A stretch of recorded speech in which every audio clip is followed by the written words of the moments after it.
Just a reminder to subscribe. And if you are waiting for that Minneapolis show date to drop, it goes on sale Friday. So look for that. Enjoy the episode. Welcome to this week's episode of Two Hot Takes. I'm your host, Morgan. Insert spa music. Well, I know a lot of people fall asleep to us. So, you got to start off nice for them. And then, hey, are you cleaning yet? Are you cleaning? We have our cleaners. Yep. Drive safe, everyone. Remember, road rage is not the answer. So wait, when you're cleaning, you want to hear rage? Get cleaning. Are those dishes done? You can do it. You got it. Just a little more vacuuming. It's all good. One more load of laundry. But I think the road people might need it the most. So safe driving, everyone. Check your air pressure, tire pressure. Especially with all the storms coming. Especially with storms and cold. Cold weather can change them. So be safe out there. Watch the conditions. If it gets around 32 degrees, 33, you got to be real careful. Don't get mad at the plows. Yeah, the plows are just out there doing their job, especially in Minnesota. They all have names. All the plows. You get your driveway looking perfect, and then the plow comes and... it's better safe than sorry out on those roads. Plows got to do what a plow's got to do. Don't have that problem out here, though. No, but it is chilly today. I do like it. But welcome. Welcome to another week of Two Hot Takes. I'm Morgan. I'm Justin. And today's theme, I don't know how to explain it. It's complex. Should these people have lied, or no, this is not a time to lie? And then I started thinking, because I, was finding certain ones, and I was like, damn, the power of truth. Can do a lot. It can go both ways. I think it's a fine mostly, line. though, there's situations a lot where it's just easy. A white lie, right? We got some big ones. We got some small ones. I'm talking about simple, like It's easier for you to just not know. Because either way, it won't matter. It's not going to affect you greatly, but it might just be easier in the moment. Just like, well, yeah. Based on that, I know exactly what one we're starting with. Great. Let's dive in.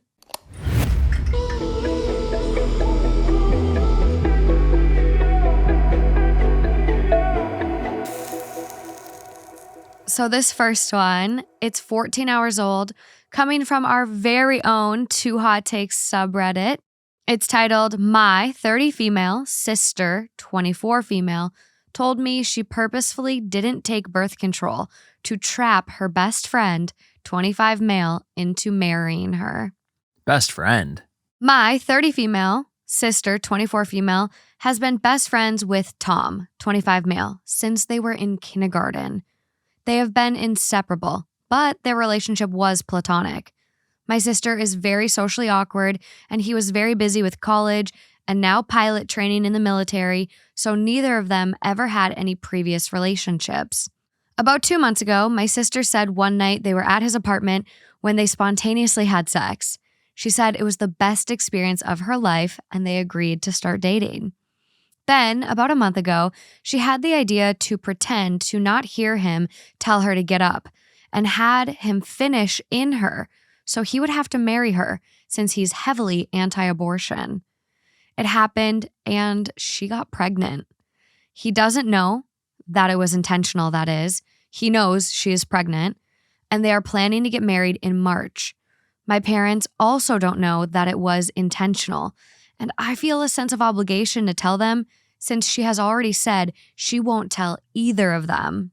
Should I stay out of it, tell them, or make it clear she should admit to trapping her best friend into marriage? I don't think it's ever smart, unless absolutely necessary, to get involved in relationships that are not your own, with the exception of, you see someone who clearly used to be happy, now is very not happy, and you think it has something to do with the relationship because you've known them for so long. That's when you can step in and say, hey, listen, something's not right here. Mm-hmm. Which also applies to this in the sense that you told me this, I haven't felt right about it since I've heard it, and I think I'm not going to go say something. I don't think this is an ultimatum type of situation, Mm-hmm. but it's more like I would give strong encouragement to say, hey, it could screw everything up, but are you really going to want to live with this forever? Are you going to be happy with this? Or do you think it's going to slowly eat you alive? Because you see people in other situations that'll cheat and they think, well, it never happened. There's no effects going forward. It never happened. And it slowly eats away at them until eventually they have to come clean. And it's much worse than when you do it later. I mean, this is straight out of Bridgerton. It's like, I think overall, if she doesn't come clean and he finds out 20 years down the line, your whole relationship is built on a lie versus, hey, I made a mistake. Like I took that control and that consent away from you, because you also have to look at this like it takes, two people to make a kid, and he chose not to wear a condom and stuff like that. But like she essentially, like, some might view this as like sexual coercion or like even abuse because she took that consent away from him by staying on even when he said get off. So, well, and it's a trust issue. Yeah. And the most important thing you can have is trust. So, the thing I was thinking about is if they really were thinking about, yes, we're going to do this, we're going to get married, and that'll happen before this, then this is even more reason to tell him now and say, here's how I've been feeling. It's killing me. I really want this life with you. I love you, XYZ. And it was just a terrible slip of judgment. That's the last hope you have at ever like moving forward in a way that's positive. Well, and in all honesty too, like, did she really try to get pregnant, or was she just like, being stupid in the moment and like whatever? And then like, did she actually take a plan B? Like, if she did go through efforts, like, and we're kind of getting, because we're only getting the one side too. So yeah, I think if there's, some redeeming stuff that happened, like, yeah, you should definitely come clean. There's a comment I want to highlight. The top comment is really interesting. They go, I'm not being funny, but if he was intentionally having unprotected sex with her using the pull-out method, then he is partly at fault. Not hard to use a condom, and your sister's actions would have been much worse if she poked a hole or lied about birth control. But at the end of the day, you telling him won't really change anything, as he is against abortion, and he was stupid enough to use the pull-out method in the first place. Plus, the most it will do is ruin your relationship. I did not read this, you guys. And they go on to say your sister is still a heinous bitch, though. Next comment down is the one I really wanted to read. He would be partially at fault for an accidental pregnancy, yeah. However, as a woman, if I asked my partner to pull out and they pretended not to hear me and willfully chose not to pull out, I believe that is a violation of my consent. In my opinion, it's no different when the genders are reversed, and Tom deserves to know so he can make a choice on how to proceed with the relationship. Yeah. Exactly. Picture him on top and she tells him to stop and he pretends not to hear. That's rape. So, yeah, like this, when you put it that way, like. Well, right. But that's the reality of the situation. I know. And yeah, it's a terrible mistake, if you can call it a mistake. But it's something you can get through if you do it now and he, understands. But you got a hill to climb. Yeah. So from our, like, the sister writing in, our listener, I would say, like, you got to give your sister an ultimatum. Like, I will give you a month's time to tell him. And if you don't, I will be telling him. That gets into a territory of, like, is it her space to do that? I mean, otherwise he doesn't know, and you just have to choose to butt out and let the cards fall how they fall then at the end of the day. That becomes very tough because you're at a defining moment for you and your sister's relationship and her relationship, and there's so much that goes into that. She made the bed, though. She made it. And by telling her sister, it didn't help her case, but to be the sister as our OP, man, what a tough situation to be in that you literally did nothing to end up in. Yeah, because the sister had a guilty conscience. I'm going to put this one to you guys. We haven't done a poll on Spotify for a minute. Oh, nice. So if you are a Spotify listener, be sure to go and vote on whatever question I pose for this story, but it'll be interesting to see what you guys think. Yeah. It is interesting that the first comment did say, like, what's the point in telling him? Because that was my, like, devil's advocate response. I was like, well, what does it really get you? Nothing. Like, except a lot If of you can do that the upset rest of your people. life. Okay. Moving along. Okay, so this one is coming from the best of Redditor updates. It is about a year old. It is titled, "One Big Lie May Ruin My Marriage and I Don't Know How to Stop It." It could be the future of the last problem. This is a throwaway account because people I know follow my regular account, and I'd like to keep the audience of people I know as small as possible. To start off with, in this story, I, 45 male, am the asshole. I am absolutely 100% to blame. My wife, 44 female, is completely innocent of any wrongdoing at all. I am the asshole. There is no question in my mind about this. I'm just wondering how I can save our relationship. Long story ahead. There is no infidelity, no cheating. In every single way but one huge one, I've tried to be the best husband, lover, friend I can be. Except this one lie is so invasive in our lives that I've probably fucked everything up. When we started dating 10 plus years ago, I had been renting a house for some time. She was also in a long-term rental.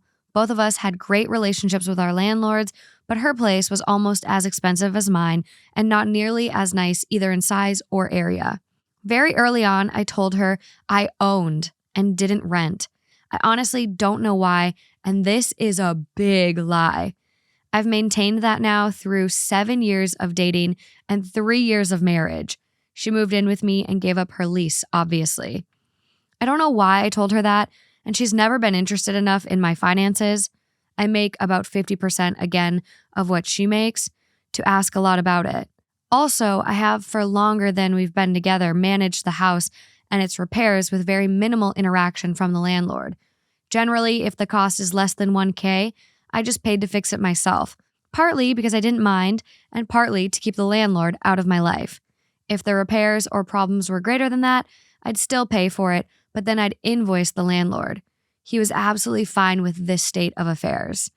We're still in the same house, and we talk about how much we love this house all the time. My landlord wants to retire from landlording and is selling his houses. He has about a dozen to the tenants at a greatly reduced rate, like $25,000 below appraisal/market prices.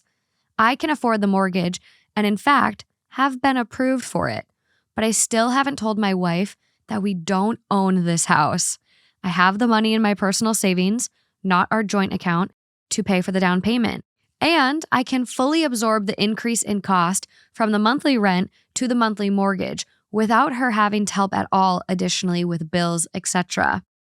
The problem is that when we close in a few weeks, apparently she needs to be at the closing as well to sign things. The mortgage is only in my name. She's not on the hook for it at all, except I suppose by virtue that she's my spouse. But apparently the title company wants her to sign some things as well. Obviously, I'm going to have to tell her the truth about all of this, and she will be furious and hurt by my lies and gaslighting. And she will absolutely be in the right to be so. Other than telling her the whole truth and hoping she doesn't hate me forever, and absolutely admitting to her that I've been a liar and a jerk this whole time, what can I do? How do I tell her this and not expect her to just hate me? Should I even expect to be able to tell her this and have her not hate me? Help. Do you know why she'll be furious? Why? Because it's such a stupid thing to lie about. Like, was I own this place used as a tactic to get her to leave hers and move in initially? Is that, I'm trying to figure out the reason of why that even was in the equation. I feel like we all have insecurities. We all have like quirks. You know, maybe when they first started dating, he wasn't very secure with himself and felt like he needed to compensate by saying he owned his house.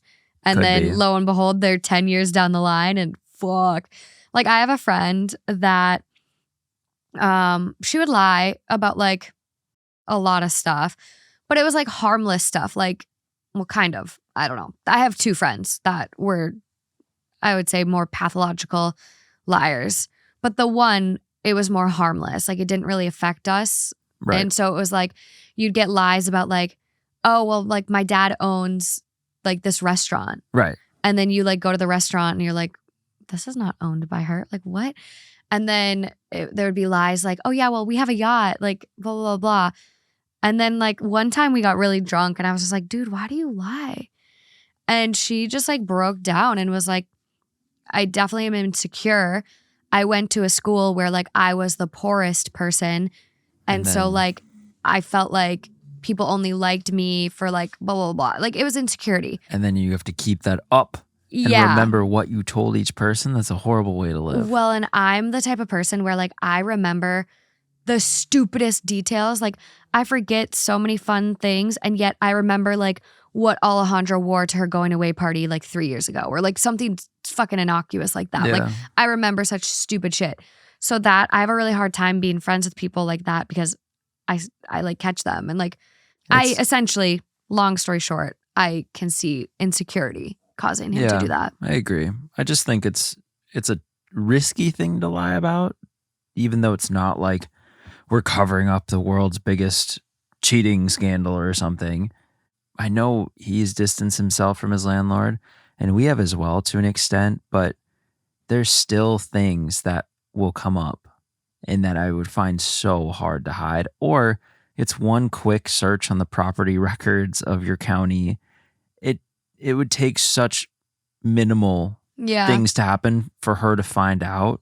The one positive I see in this is that you will be coming clean to her, not her finding it out through the landlord stopping by for the first time in 10 years or mail or some kind of new utility thing and the landlord needs to be there to approve it or something just weird, you know? And then it's like, oh, wait, what?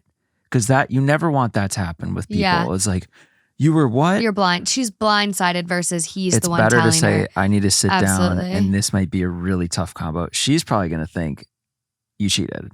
You cheated on me. You know, because Initially. anytime you sit down and say, I need to talk to you about something. Those words. Hey, I think we need to talk. You just want to throw up instantly. But I honestly. Would you be that mad?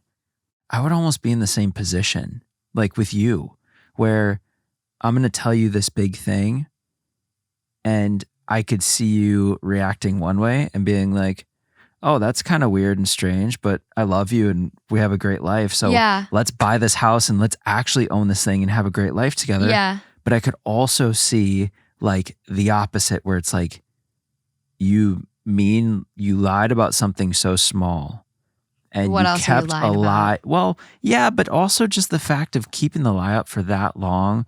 Like you were that gung-ho about keeping this a secret. That would feel interesting. It gets into areas of trust that aren't so much like, oh, you're cheating and you're doing all these horrible things. But it's just like, I want to have a baseline where I'm connected with someone and there isn't the need to do anything weird like this. Whereas you probably should have taken care of this, you know, a year in, 2 years in. Not obviously, the sooner the better. Because now she's going to see it. Oh, the only reason you're telling me is because your hand is forced. Yeah, I really, honestly, I don't like being lied to. But at the same time, it's one of those things where it's like, hey, well, you get the opportunity to buy it now versus I'm not finding out by you saying the landlord is selling, we don't get the house and we have to move. Like for me, I'm like, well, yeah, it's really kind of sneaky. Are you lying about anything else? Right. No. And that's okay, cool. Let's buy the fucking house. Let's move on. Well, sure. But are you in that moment settled? Like you just look forward and you never think about it again? Okay, I'm like really weird. Like I know I just said I don't like being lied to, but certain instances in my life, it's kind of like, okay, we hashed it out. I'm over it. Like, cool. Like I really can like just like drop things like that. But it really depends on what it is. It totally is dependent. Because it could be one or the other polar opposites. Yeah, and I could be talking out of my ass because obviously I'm not in this situation. But we'll I see. really maybe I got something going on. I really think it could be like, well, whatever. No big deal. Like she honestly, she seems like such a good egg because they got married. She didn't ask to get instantly put on the title for the house, which we've seen a lot of Reddit stories where people come out of the woodwork and are like, this is my house now. I'm 50% owner. Yeah. She didn't ask for any of that. She's like chilling. Just zen, living in her husband's house. She doesn't give a fuck. So I don't know. I think we could be surprised. I think it could go either way. I went to the original account and went to go see if there's any comments about like why he initially lied or things like that. There's no comments about that. The only one OP really responds to is one that says, you have to come clean. It won't be easy, but you have to. And OP says, I absolutely agree with this. I'm just terrified of doing it. Yeah. And I don't know if I mentioned it, but this one is coming from r/advice. Smaller subreddit, but a place where you can ask for advice on anything.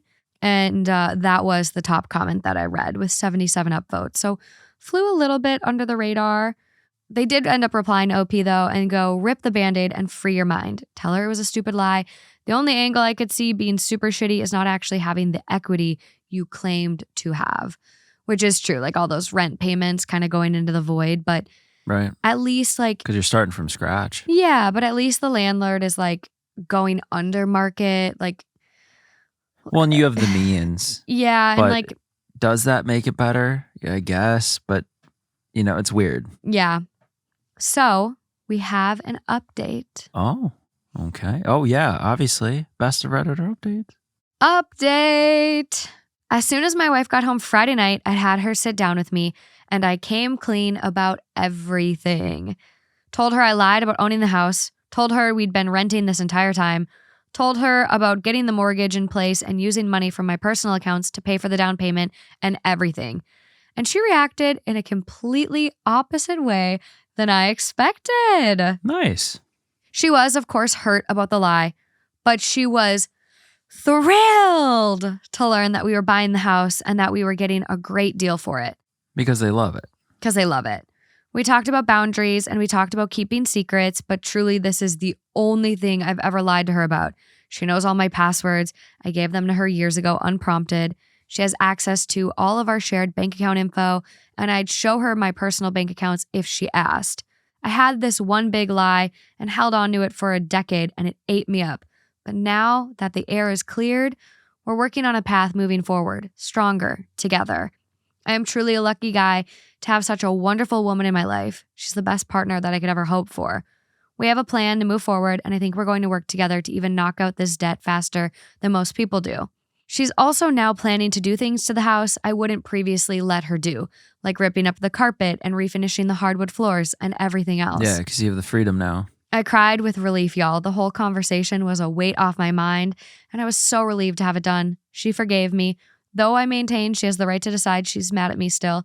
We're still together, and she's not even mad. Fuck yeah. Oh, man, you took years off your life for Literally no nothing. Reason. Say it a year in. Power of the truth. This is one of those things when it's like, do you lie or do you tell the truth? Do you keep lying or do you come clean?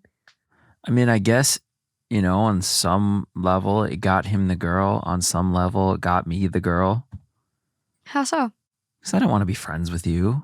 But I had to, say that so that we could become acquaintances. Yeah. You started our relationship on a lie. I did. Wow. But I got the girl, so that's all that matters. And you're thankful for it now. I am very thankful for it. A lot of convincing, you know what I'm saying? Sometimes it just takes a little bit longer. Just takes a little bit for some people to realize what they have. This is long before all our friends knew you. I know. Gosh, the podcast is having its 3rd birthday this February, and we just celebrated our 5th anniversary. Yeah. Yeah. It's wild. Which that's all kind of changing. I know, but I feel like, honestly...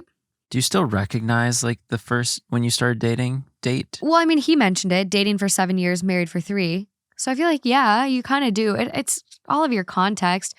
I also think, the bigger anniversary to celebrate, your wedding is a huge deal. That's a big commitment. But I feel like you should still celebrate your dating anniversary. Because Oh, yeah? that's just, it's also a big deal. Yeah. You have 2 anniversaries a year. Can I give a hot take to our friends and see what their opinions are? Okay. I'm really curious, actually. I personally feel like the date that you started dating, because it was so big for me that like I'll never forget that night, probably enhanced by you saying no at first, and then it like all came together and I felt like my whole world was complete in that moment. I think I will always cherish the day we started dating, that date, over whatever day we get married. I could see that. My anniversary that I will love the most is that one. January 1st, right? No, December 27th. Fuck. I just think it's cooler. I wish I would have told you on the 1st. I wish I would have just held on to it for a couple That's more so days. lame. That's so lame. No. 27th? It's just so close to Christmas. But at least it's not Christmas or New Year's. And it was just a product of our situation at the time. It had nothing to do with any surrounding date or holiday. Whereas people would be like, oh, you started dating on New Year's. Well, it is true. Yeah. Okay. But I'm curious what people think. Okay. Do you like the date you started dating more? Or are you still going to take your wedding date as your anniversary like most people? Okay. Yeah. Next story. Okay. Let's get into a little bit of some mother-in-law drama. Yeah. Trick. I'm working on another mother-in-law crazy moms theme, but I feel like this one is a good one for our lying agenda. Okay. So it's 13 hours old. It is coming from Am I the Asshole and titled, Am I the Asshole for telling my daughter-in-law she needs to relax her rules if she wants me to keep babysitting? I'm looking for a second opinion. I've always been close with my son and daughter-in-law and think we have a really good relationship.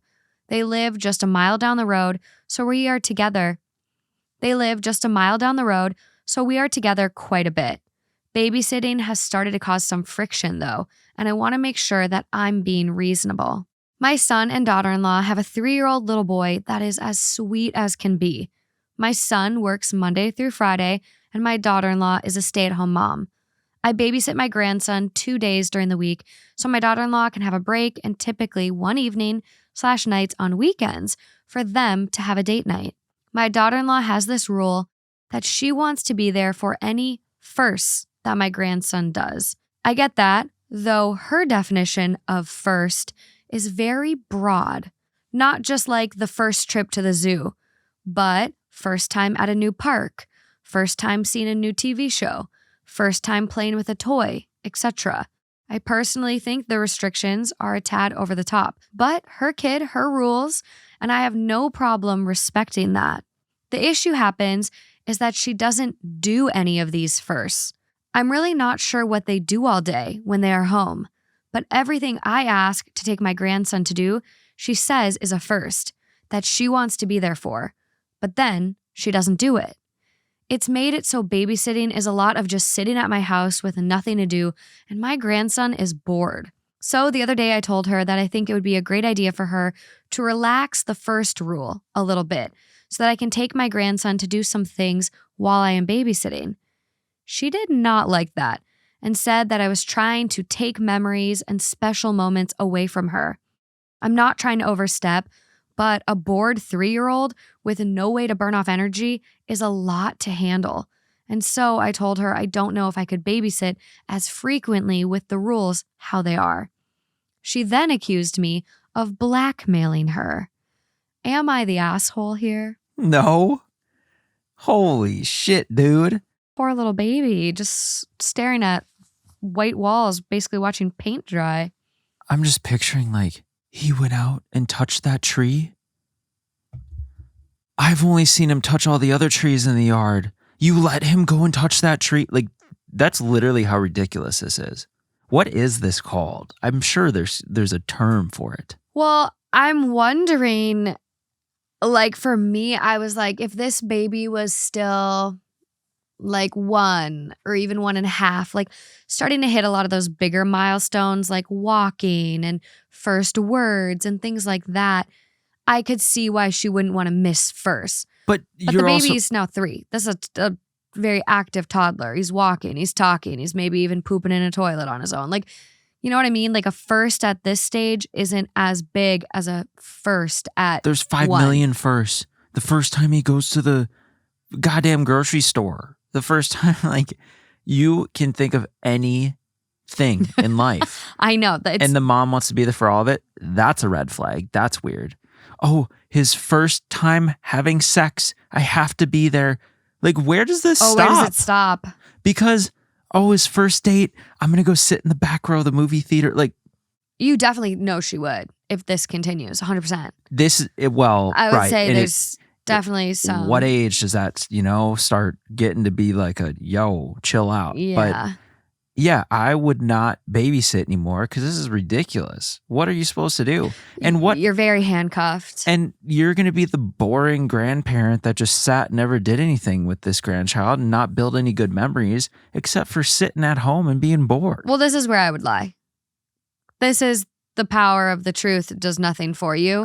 This is where I would tactfully lie or play really fucking dumb. I don't know, because if you get caught in that though, then she's going to restrict you from seeing your grandkid, and you don't want that. You guys live a mile down the road from each other. Take him to the nearest park and just be like, hey, we went to the park today. Oh, shit. Thought you had already gone to that park. Or here's even better. Hey, would you like to go on Thursday? Let's go to the zoo. Me, you, little Tommy, let's go to the zoo together. Yeah. And start knocking out some of these things that are first and that she's refusing to do or hasn't done yet. So then you have opportunities to keep going back to them. Because taking a kid to the zoo, man, that is so, so fun. And you can go again and again and again. So if you knock things like that out of the way, that is a good strategy, yeah. Even though it's hard to just deal with how ridiculous it is.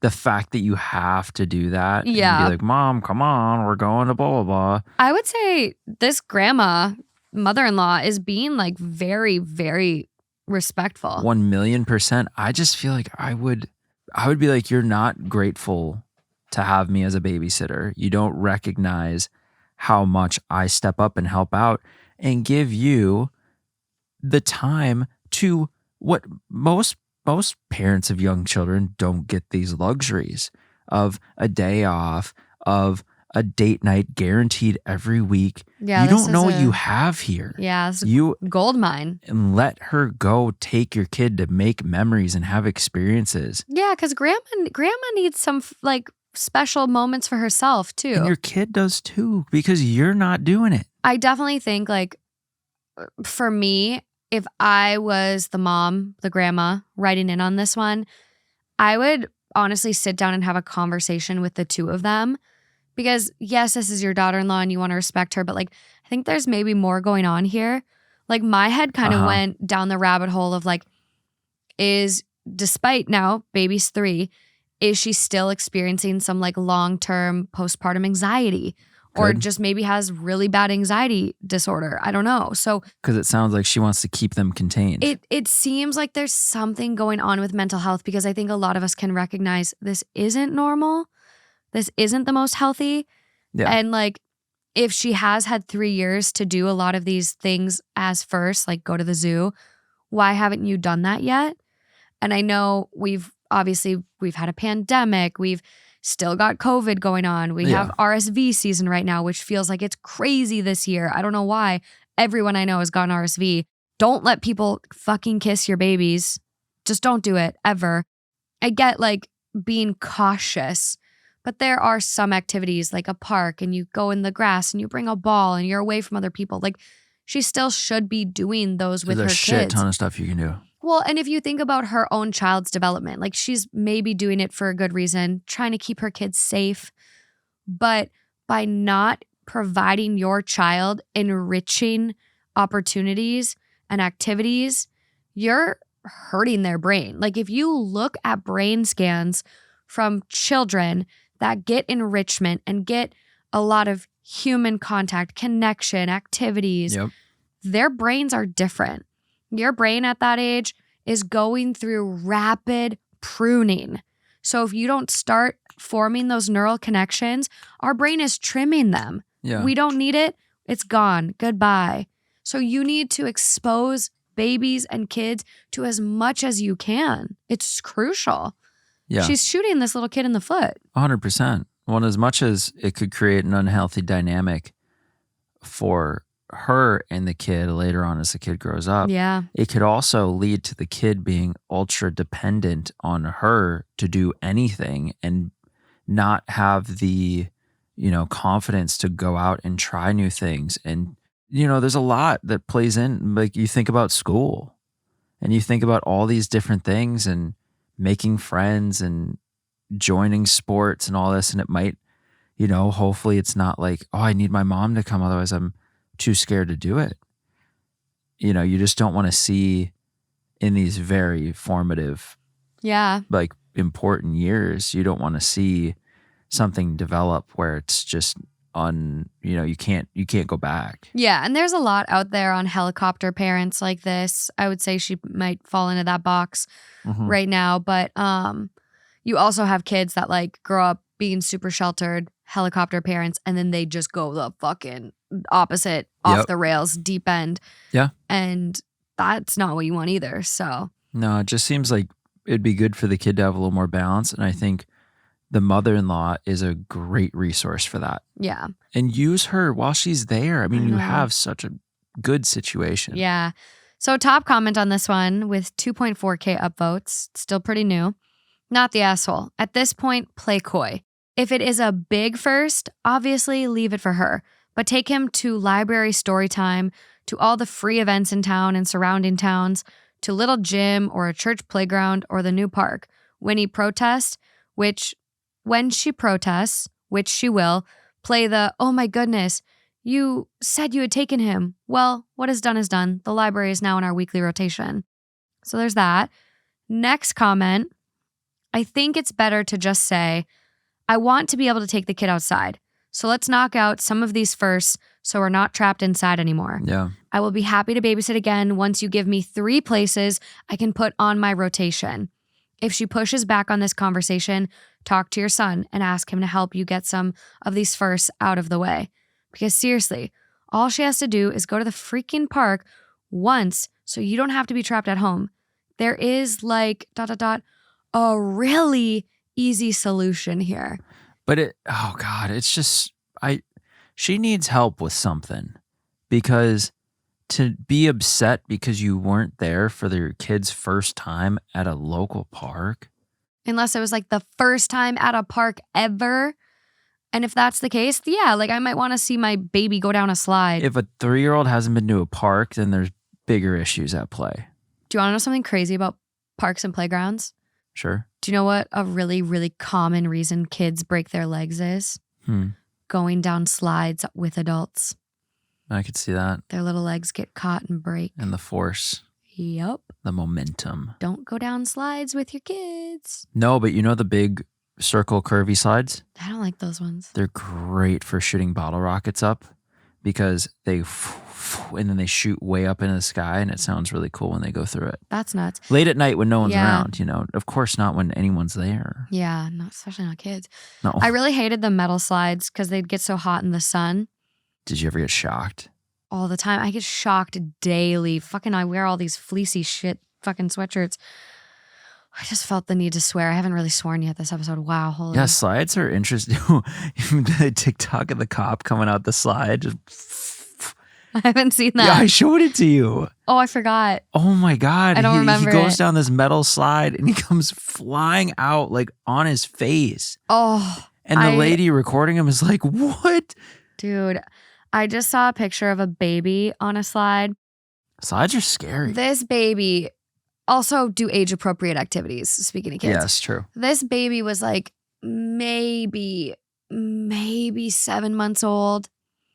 Maybe 8 months at the oldest. Babies, like, you start to get trunk control. Like, usually you can sit babies like propped up at around 6 months, but like they don't get really good trunk control. Yeah, you need the lower back and the abs. There's a lot more that goes into it. And this fucking mom sent her baby down a slide, literally 7 months old. Of course, it flops back, hits its head as it flops back. And then as it goes down the slide, It's wiggling back and forth on the slide, just head banging onto the wall. And I'm like, what? Where'd you see this? Fucking TikTok. I'm like, what were you fucking thinking? And of course, everyone's stitching it and being like, CPS. Like, I could see like kids too have such limited momentum. They could catch something and flip over, like flop down too with that force. Just the forward momentum. It's like so dangerous. when you don't have control over your body yet, it's just slides are not, it's not even part of the equation. Yeah, this baby was a young baby. And like I hate they that. really like, from what I've seen with peds and OT, like 6 months, a lot of times they're still needing a little support, or like you can set them up and they'll sit, but it's like then they go back to tummy time. Like they don't have that trunk control. Right. You don't see Especially them sitting. for a slide. Yeah, like they don't really sit well unsupported and can use limbs until like, I'm like really going back to my board exam. It's like 9 months, somewhere in like 9-10 months. It's just like, what the fuck? But I would say it's time to have a combo. Yeah. Take her to the zoo. Say, let's go to the zoo. Let's go do some of these activities today. Blah, blah, blah. Knock them out. You got me to help. Let's go. We'll go to the zoo. See a little shit. Then you can go to Target. I'll take over. Hopefully It'll it be just good. gets better too. Hopefully she lightens up. Fingers crossed. Moving along. Okay, this is coming from Relationship Advice. 4 days old, titled, My 22 female boyfriend, 24 male, is a passport bro, and I had no idea. I've been with my boyfriend for 8 months. Things have been going really well between us up until a few days ago. A little backstory. I'm from a Central European country and he's American. He said he settled in my country because of work opportunities. We met in a coffee house where I work as a barista. We clicked instantly and started going out a few weeks later. Everything was so good and we had so much fun. Fast forward to last week. He asked me to help him with some documentation. I was happy to, as I know my language is hard to understand and even translate sometimes. When I was searching online on his laptop, I stumbled upon some weird websites. They were all about passport bros. I didn't even know what the hell that was at first. And it basically had tips on how to settle in foreign countries, where to find a traditional bride, which country has the most beautiful women, etc. I was shocked and so confused. I know I shouldn't have done it, but I wanted to gain some clarity and checked his profile on one of these websites. He had full-on conversations about Eastern European countries, European women, how easy or hard it is to take them out on dates, if it would be better to settle down in Asia instead, and so on. He decided to settle down in my country. I feel dehumanized and like he fetishized me and the women from my country. Also, our whole relationship has been built on a lie because he told me he settled down here because he got a job offer. After I found out all of this stuff, I quickly took a few pictures of proof and then made an excuse to come home. He tried to reach out a few times, but I told him I don't feel well, so I can't meet up right now. I can't even look at him. I feel so disgusted. Am I overreacting? How can I confront him about all of this? Yeah, that's crazy. I had never heard of that. It's basically like he's almost looking for like a mail order bride, but doing it by going to their country instead. That's what it feels like. And so maybe is it all an act that the relationship's so perfect and happy? It feels like that. Yeah. Because that's where my mind would first go. My mind would get scared. It is kind of crazy. We have an update. Or I don't know if we're ready yet though. Okay. I think if I were to find that, the easiest thing for me would be to step back and walk away. Almost in the lightest way reminds me of that one really scary thing you read the 2 episodes ago when I was on, and how manipulative and how much of a game that was. And it didn't even feel like, it felt so far from just natural, nice human like interaction and relationships. Yeah. That just kind of, that was scary. This is also scary, but it just makes it feel fake. and Yeah. like you're a means to an end. Well, and so in my head, I'm sitting here thinking, and I'm like, if genders were flipped, would we find this as weird? I feel like that's not as weird. Like, I feel like, we have so many shows, 90 Day Fiance Yeah. and Married at First Sight. Like, No, there's so many. I just think it comes down to what the foundation of it was, right? Am I just simply going to fulfill some need of yours, or do you actually love me? And maybe that was like the reason you picked this country and you landed here. But when you met me, was it not all about that? Because I feel like this is going to be his excuse when he starts talking about it. Yeah. You know what? I had these weird feelings and thoughts. I stumbled upon this. I kind of got lost in it, but then I met you. Mm-hmm. I feel like that's what he would go into.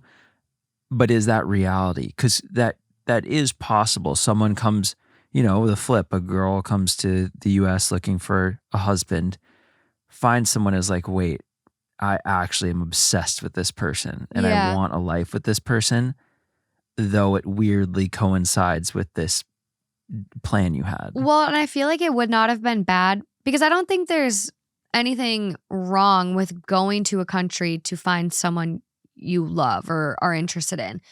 I think if he was doing it for the right reasons, love, a better life for himself, if he would have said that from the jump, like, hey, I'm new here, I came to really start my life, better job opportunities, meeting, my wife, I'm really seriously looking for someone. If he would have said that from the jump, no one would bat an eye on that. Yeah. But it's because she had to find out through this lie, this sneaky passport bro type stuff. And I will say, like, the term that she uses here, where to find a traditional bride, that does kind of like ring some alarm bells. Like, well, how long has it been? This is only 4 days old. No, like how long have they been together? 8 months. That's a decent amount of time. But for me, I would cut my losses. I would too. At 8 because months. How will you ever know if it's real? No. And from what I brought up before of how he'll just be like, and then I met you and it all changed. Yeah. He could keep playing that card and you just never know. Well, and how do you believe him? I would know. Yeah. It's like what is it? What's the Truman Show? Yes. Or feels fake. The other one that freaked me out. Oh my God. Jane Austen Land. Yeah. Austen Land. Austen Land. Yeah. It's like that where or it's like when people come back from Survivor and they have all these issues because they're like, can I trust you? Are you my friend? Are you my real fiance? Or are you like just pretending to be in this for some other ulterior motive? Yeah. You start to question everything. So, top comment on this post, visit the Passport Bros subreddit. It's an eye-opener. End the relationship. Yeah. Today I learned that Passport Bros is a thing. Someone goes, I opened this thread just so I could understand its title. I checked out the subreddit, mind blown, me too, and I'm filled with regret. Well, that's a subreddit I won't be visiting again. Damn. I'm on it. I went and pulled it up. It's got 1.1K members. It's titled, Grab Your Passport, Let's Escape the Matrix. Post your experiences and what you find, TikTok, YouTube, etc. People asking about Cupid sites. There's a YouTube video link to some guy who, it's kind of giving Andrew Tate vibes. There's a post called Strategies. How do you guys go about doing this? I don't want to pay for an expensive matching service. I like meeting girls organically and just spending my time talking to them and getting to know them. What are some services, companies, websites, strategies? So far, my only experience is talking to foreign girls on OkCupid. How do I navigate dating in Colombia as a tourist?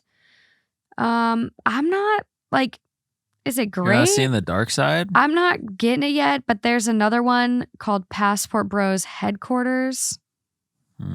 That's only got 393 members though.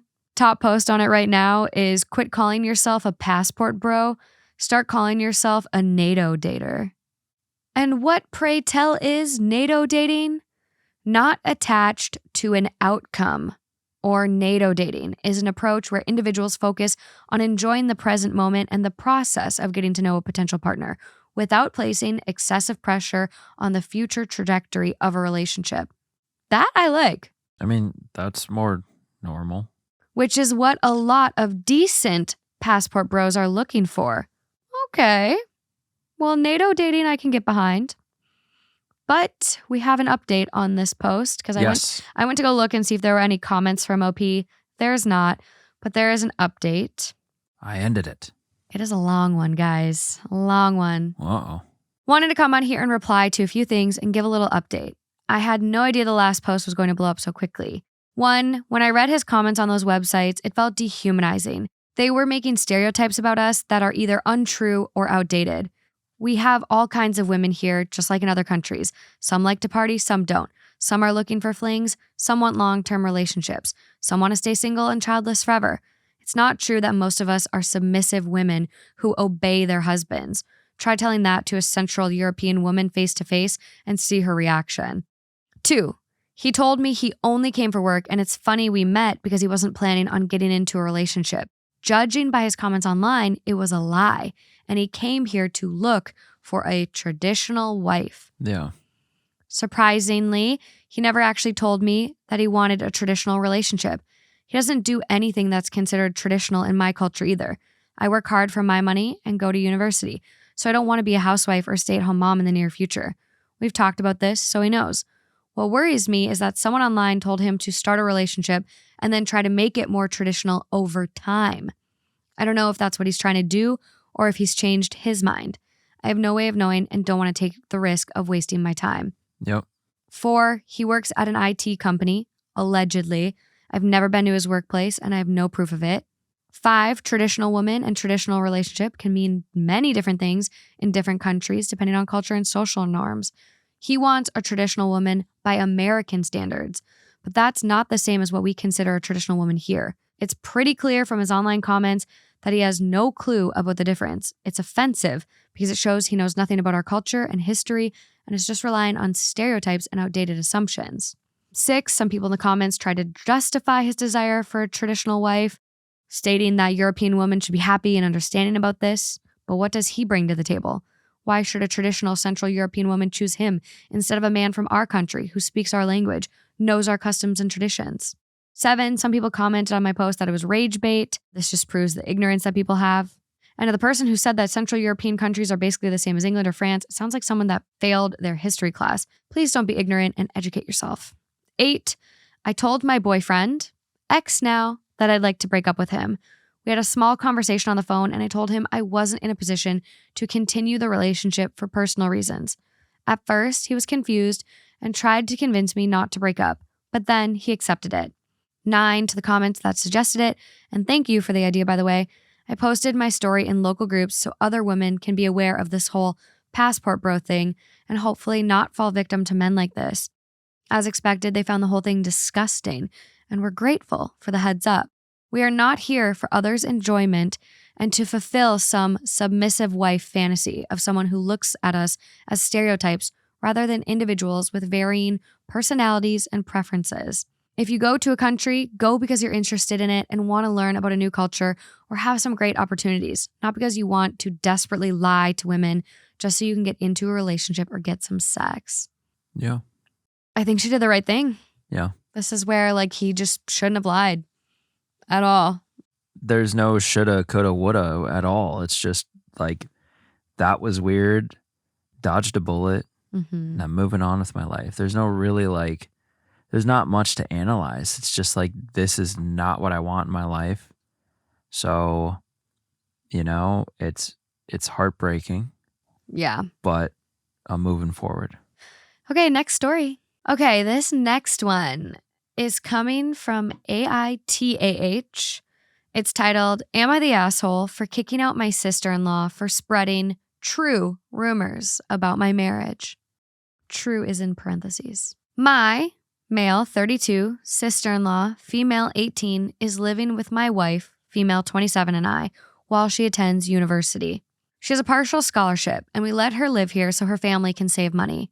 My wife was injured severely in a fall while hiking 2 years ago.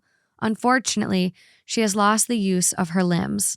I love my wife very much, and I will never divorce her. We have 2 very young kids that need us both. Also, my work provides us with medical insurance, which obviously is very important to us. The crux of the matter comes down to sex. My wife cannot have sex, not any kind. There are medical reasons. No, I won't go into it. About 1 year after her accident, my wife was feeling very down. She was in a very dark place. She thought I was going to leave her and go be with someone else. I did not have anyone else on the side. I also had no time. I was working, taking care of 2 kids, and assisting in her care. I literally had no time for anything like that. Anyways, it led to a fight that led to me admitting that I still had physical needs that weren't being met by a quick wank in the shower. Before you ask, yes, we are both in therapy. This has been a situation that neither of us imagined when we met. Long story short, my wife finds me women that I sleep with and have zero emotional attachment to. I do not go looking for women. I don't tell my wife what to do. When she decides that I need it, she makes the arrangements. It's not perfect. It's not what I want. I want my wife to be healthy again. I want to hold her. I want to be with her. It's never going to happen. It was a private decision that we made together, and as far as I'm concerned, it should have stayed private. My sister-in-law moved in with us in September to start university. She helps out around the house and with the kids. In return, she lives in our basement suite, and I give her some spending money. She doesn't work hours a day or anything.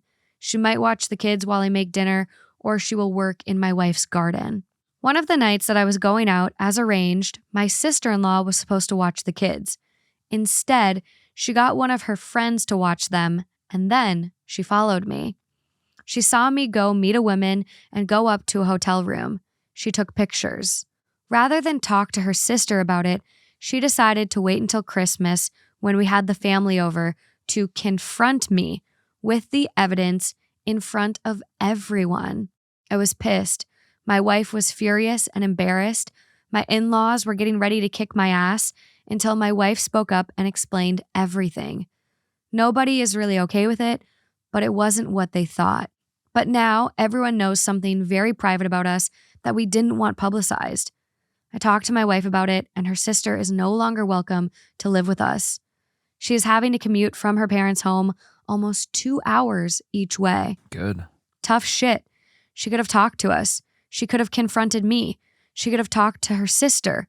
Instead, she chose to be a hero and tell everyone something that was never meant to be public. She is begging us to come back because she now has no social life because she is traveling 3.5 to 4 hours a day. Her parents are offering to rent the basement, but we do not want her here. Am I the asshole? Hell no. She is for sure. Oh, what an idiot.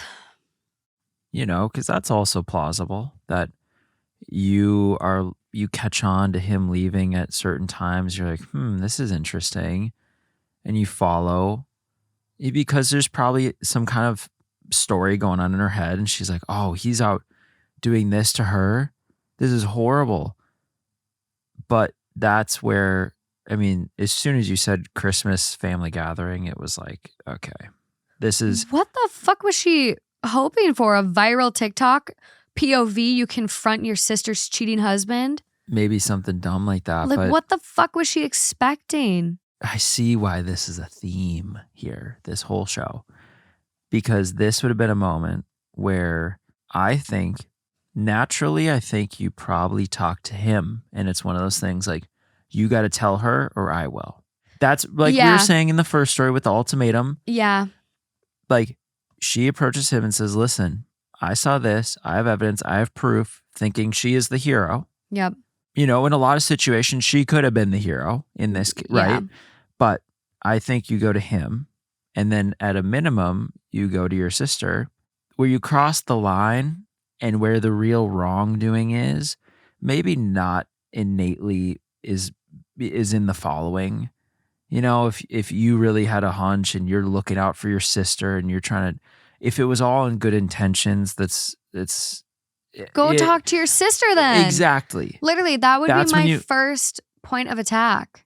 Yes. Like my first reaction, holy shit, he just went in a hotel room with a woman.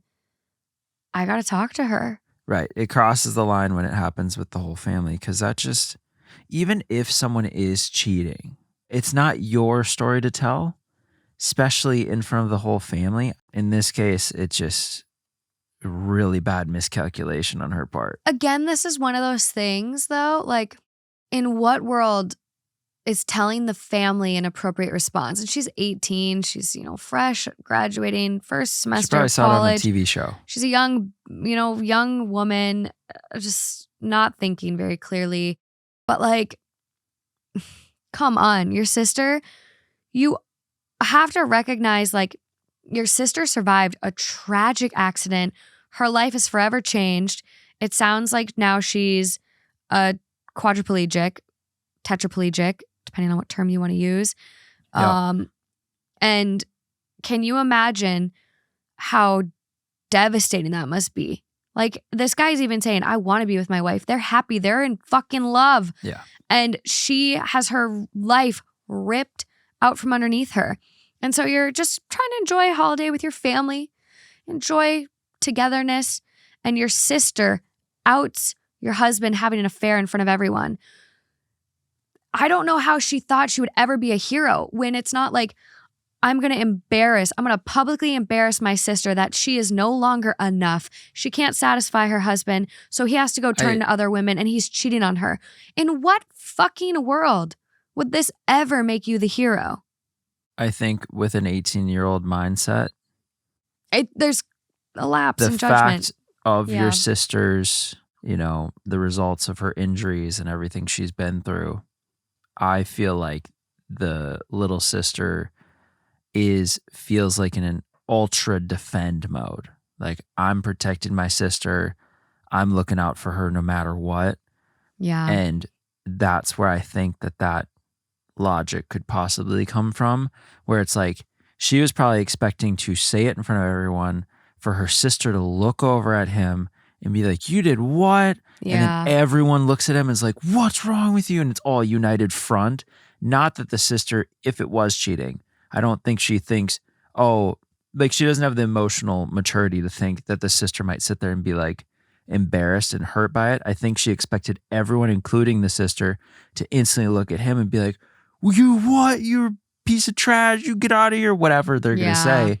And because that's what you see in TV shows. That's what you see in movies. Yeah. Is the whole family turns, but you just, she didn't consider whether he was cheating or not. She didn't consider the sister's feelings at all. Yeah. I feel like when it comes to cheating, and if you are like that person that finds out, because I think about, say, this was my brother and Amy.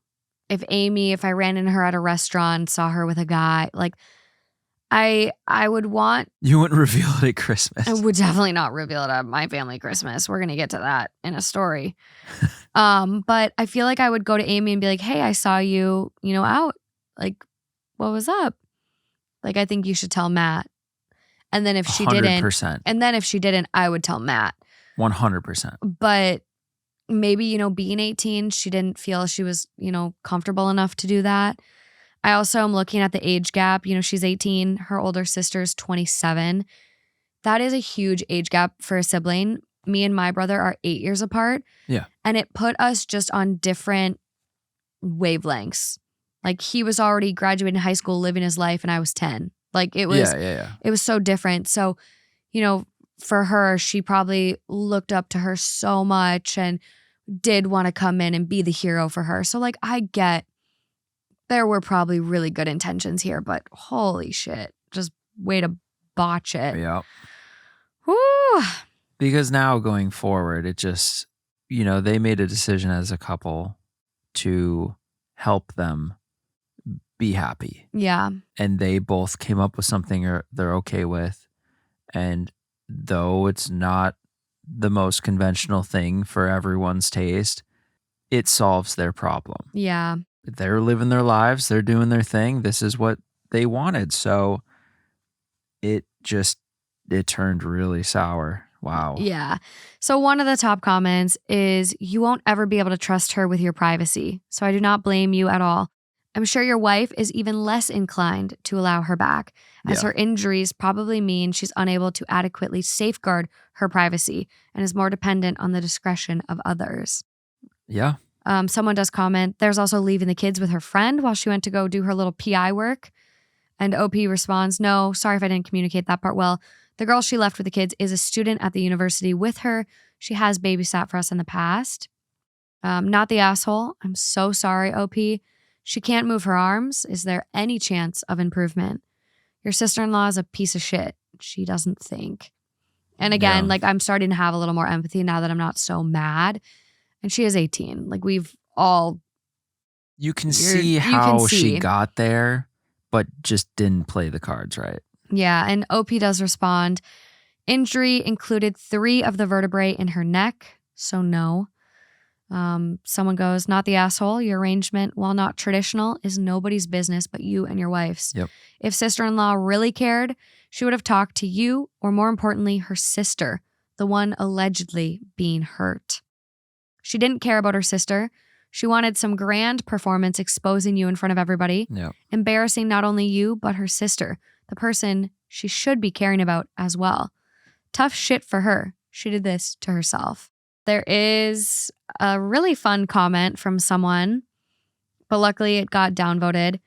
You're a piece of shit for sleeping around on your disabled wife, regardless of if she condones it.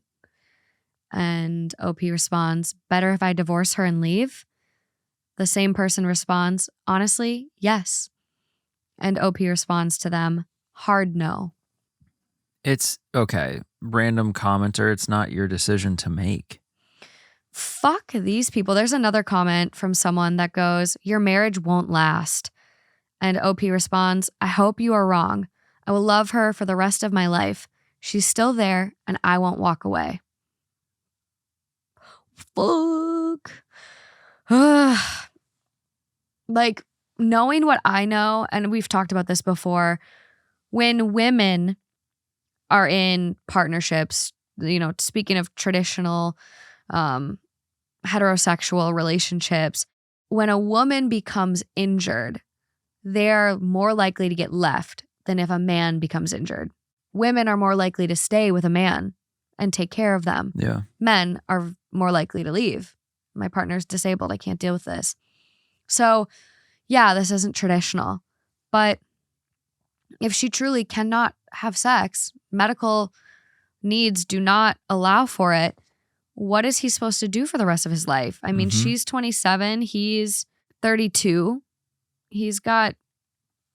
They both, it's so tragic. But, this isn't traditional. But it works for them. Yeah. It's no one else's life but theirs.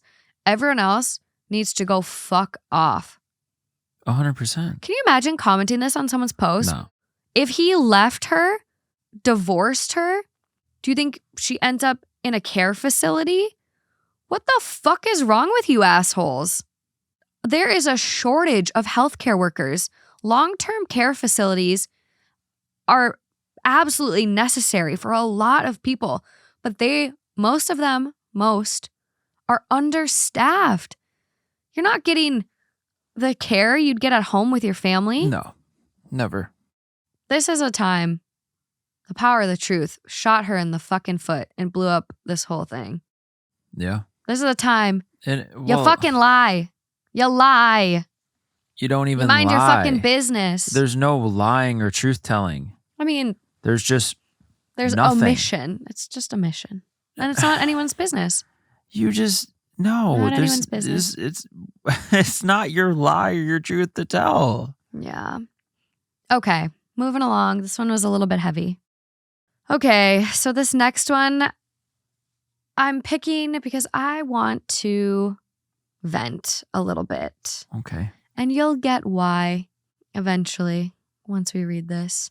So this is coming from Am I the Asshole, posted 14 days ago. It is titled, Am I the Asshole for Opening a Fake Gift During a Family Christmas Party?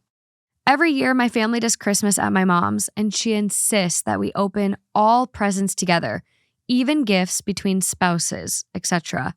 It's normally an okay tradition, but sometimes it can spark jealousy or comparison between families. This year, my husband saved up and bought me my dream designer bag for Christmas. I know some people aren't into that, designer handbags, but it's something that I truly love. We're not well off, but we're not doing poorly either. But I knew that the handbag would cause a lot of discussion amongst my siblings and parents. I just didn't want their opinions and criticisms to ruin a special gift my husband worked hard to get for me. So this year, my husband got me an extra gift that wasn't the real gift. It was a moderately priced skincare set. Christmas came and went without drama, but I recently posted a picture of my husband and our kids at dinner, and my handbag could be seen hanging off the back of my chair. One of my friends commented underneath about how gorgeous my Christmas gift was. Long story short, word got back to my family, and they totally blew up. Some were annoyed that I opened a private gift separately from family. Others were criticizing the price of the gift. My siblings are now calling me disingenuous for harboring a secret gift, and they said that I did it because I think that I'm better than them. I didn't open it with them because I didn't want their opinions, but now I'm starting to feel like an asshole for keeping it a secret. I knew either way they'd all criticize me though, since it was so much more expensive than all the other gifts, so I don't know whether or not I'm wrong. That's so stupid. That's so dumb. The tradition of opening every gift in front of everyone is dumb. You should be able to have private, intimate moments with your partners and kids. What if you're getting someone like a dildo? Lingerie. Yeah, sex toys. I wouldn't want my grandma to see that. Oh my God. This is such a weird family. Oh my God. Does it remind you of anyone's family a little bit though? Unfortunately. Yeah. I think this is bullshit. I'm just going to actually talk about this one and then I'll share what happened at my family holidays. But I think it's really, I don't know if the mom is trying to make things more fair or she's a control freak. I think it's just weird. I just think you should be able to have private moments with your family. And it sounds like this family doesn't violate the rules. I also think it's funny everyone shaming her. It's really? You've never opened a one little gift at home? Never? It's just so stupid. I have no comments. I just don't think it's fair based on this post. It sounds like our writer has a really hard time with setting boundaries with her family. The whole family has trouble with boundaries all over the place. Maybe a little people pleasing to now feel bad about this gift. And I mean, it's so weird. Calling her disingenuous for harboring a secret gift, but also you're criticizing her at the same time that you think you're better than us. Your gift is so expensive. It's so unnecessary. You must think you're better than us. She's damned if she does, damned if she doesn't. I don't know. It's a catch-22.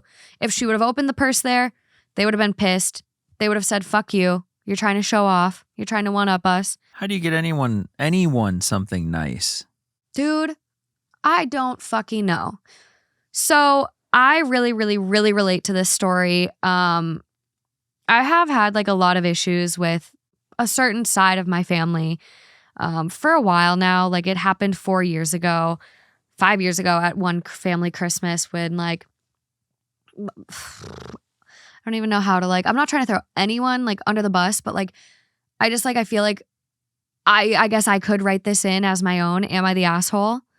And let's do it right now, okay? Am I the asshole for going in on buying my grandma a car for her 80th birthday / Christmas gift? Me, my mom, and my little brother noticed that my grandma's 20-plus-year-old car was falling apart, barely starting, and only had front-wheel drive, which is not conducive for northern Minnesota. We get a lot of snow. It is unsafe for an 80-year-old woman to have a car that only has front-wheel drive. Okay?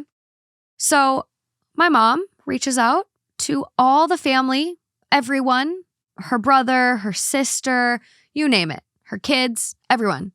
Do you guys want to participate in buying mom, grandma, a car? No, I can't do it. I'm unable to at this time. We have other things, blah, blah, blah, blah, blah. Totally fine, you guys. No hard feelings, no shame, no guilt. Yeah. Just thought I'd ask. I want to include everyone. So we still proceed with it. Me, my mom, my brother. I'm in Minneapolis. I go and get my grandma a car. It is used, but it is new. Like it came from a dealer, so it's a new car, but it's a used. It literally, someone drove it. It's, thousands and thousands of miles on it. It's not crazy. It's not like this fucking Lamborghini or a Ferrari or something I rolled up with. Like it's a Volkswagen used, like a beautiful car for my grandma, but okay, I'm trying to set the tone. So we get the car. It's the last gift she opens on Christmas. I give it to her in this little box. I do not say, "Hi, Grandma. Me, my mom, and Taylor got you a car." I go, "Grandma, there's one last thing for you to open." She opens it. She notices it's a car key. I say something like, we got you a car." We walk outside. She's crying. She sees the car. No one really comes outside. And you can tell, like, it was silent. It wasn't a happy. It was so awkward. It wasn't a happy, like, oh my God, Grandma needed this. She's got bad hips. Her car is unsafe. It literally, it was fucking no care for her. Pathetic. No one gave a fuck about my grandma. They were pissed that we did it. And they thought it was just me. They thought it was just me showing out and trying to make them all look small. And could I have done it a different day like this person?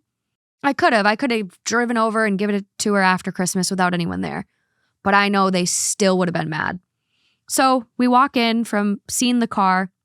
She's crying. She's so thankful, so just beyond overwhelmed, just doesn't know what to do with herself. I'm just like really going to start crying just even thinking about how fucked this is. And so we walk in, and as we're walking in, my aunt, her whole side of the family leaves. My uncle's pissed. He is so mad. And you can just tell. And so he leaves. My cousins leave. Their partners leave. Half of the party is gone. They just walked out with 6 people. And my grandma hadn't even gotten fully in the house yet. Yeah. They didn't say congratulations. How's your car? Nothing. They just left. Probably didn't even look. They didn't fucking care. They were so pathetic. Pissed. And so she's sitting there and she's like, did something happen? What's wrong? Instantly took away. Instantly it took away like all this like, wow, this is so exciting. And I don't want to say it ruined it, like fuck their behavior in that moment. Yeah, my grandma did not deserve that. You are pathetic. And if you literally look at what you're mad about, let's boil it down. Did Morgan, Danette, and Taylor buy it? Yeah. But you don't know how much it cost. You don't know if it had a salvage title and I got it for 10 grand on a bargain. You don't know what the fuck I did. And I never said me, my mom, and Taylor. I said we. My grandma, up until they all walked out, thought everyone had done it. Yeah.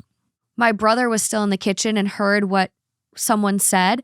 Oh, well, that's how you do it, guys. You get a big gift that says fuck everyone else. Yeah, I mean, it's all insecurity.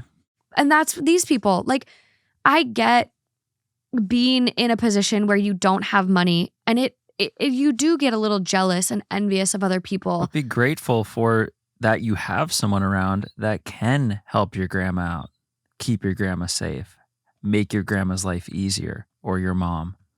I mean, just fuck. I never thought that would have came from my family.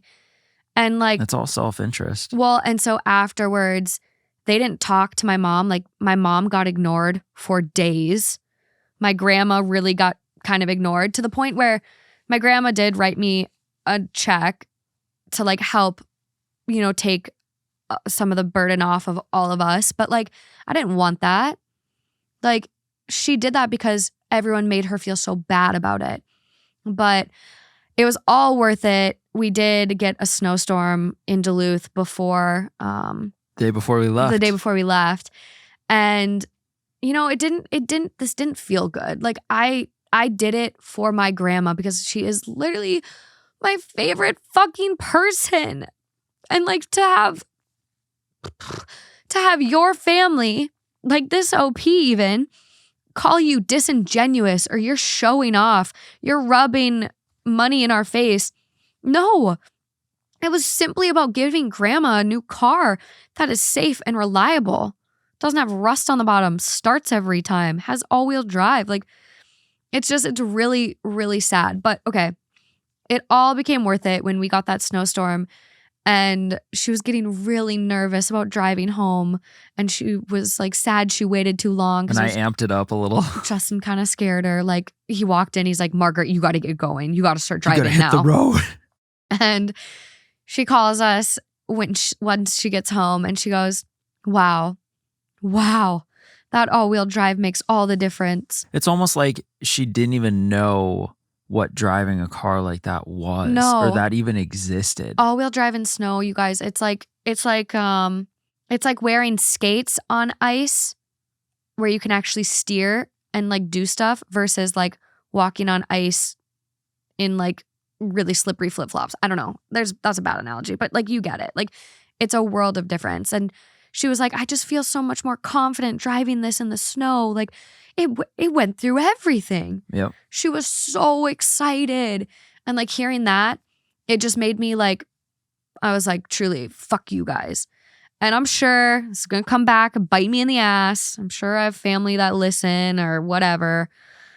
But you deserve to feel embarrassed. It goes along with the whole narrative. Unless I'm the asshole. And you guys will let me know because you let me know. I could be the asshole. I could have waited. I could have given it to her a different day without anyone there. Wouldn't have made a difference. I don't think it would have made a difference. I think I would have had this reaction. Yeah. I think it's a catch-22. We would have all loved to have been there and seen it and celebrate grandma together. Yeah. And then she could have felt like we all participated. It's crazy. Either way, it's going to flip. I know. Either way. I know. Well, I just want to say thank you all. Thank you all for listening, supporting this podcast. You guys helped buy my grandma, my 80-year-old saint of a grandma, a car.